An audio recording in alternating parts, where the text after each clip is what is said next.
Ce tartare de thon au parfum de Cointreau, zeste de pamplemousse et patates douces. Vous voulez connaître la recette?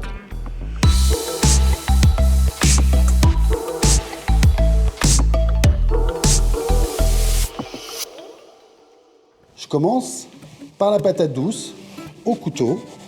Ça va beaucoup plus vite. On coupe la patate douce en petits cubes.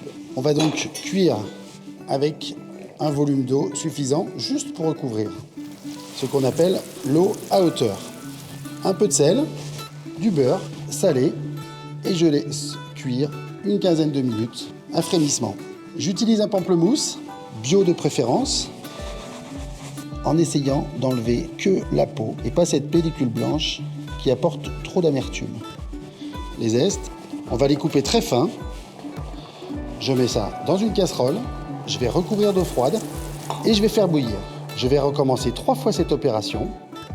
Mes zestes de pamplemousse sont blanchis une première fois. Je recommence l'opération avec de l'eau froide à hauteur et je vais laisser bouillir.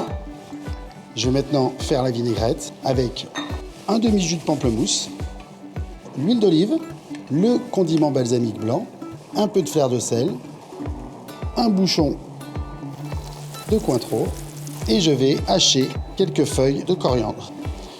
On met la coriandre hachée dans la vinaigrette et notre vinaigrette pamplemousse Cointreau est prête.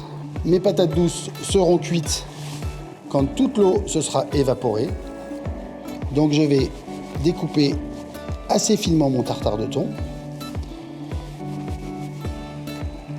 Mes zestes d'agrumes ont été blanchis 3 fois.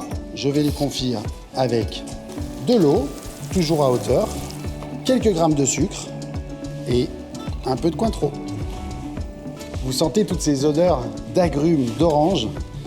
Ça, c'est toute la magie du Cointreau.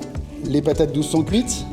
Elles sont quasiment en purée, mais je vais les mixer pour obtenir une purée très fine. Il est maintenant temps d'assaisonner le tartare avec donc la vinaigrette, les zestes de pamplemousse. Quelques minutes vont suffire pour cuire très légèrement le tartare de thon. Il faut goûter le tartare de thon, rectifier l'assaisonnement. Là, je vais rajouter un petit peu de fleur de sel.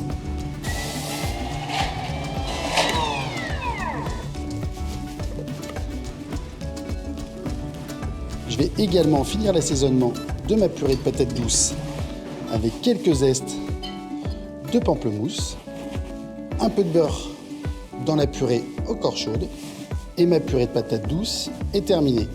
On va faire une quenelle de patates douces avec 2 cuillères identiques.